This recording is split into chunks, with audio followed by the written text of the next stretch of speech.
今次我哋用嘅短管意大利麵，佢本身有獨特嘅羅勒同番茄香味，配合忌廉鹹蛋黃嘅煮法，味道就更加突出啦。先將鹹蛋黃隔水蒸3至4分鐘，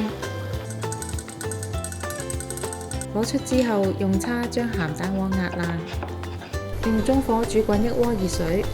加入少少油同鹽，然後再放入短管意大利麵煮熟。跟包裝上建議嘅烹調時間，撈起備用，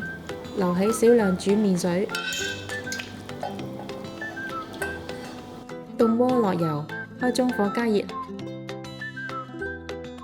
見有少少煙升起，就可以加入蒜末炒香，然後再放入免治豬肉炒至熟透。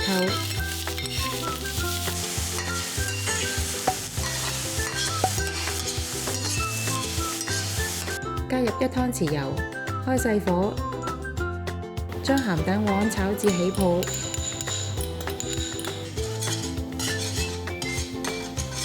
再放入已經煮熟嘅短管意大利麵撈勻，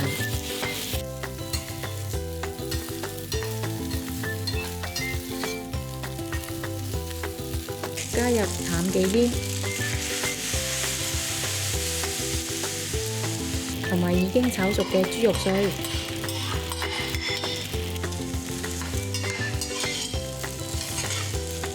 落黑胡椒同埋鹽調味，最後加少少煮麵水撈勻，等個汁唔好太結，咁就完成啦。鍾意我哋條影片嘅朋友可以 like、subscribe、share， 同埋記得撳着個鐘仔，可以第一時間收到我哋嘅最新資訊同埋影片。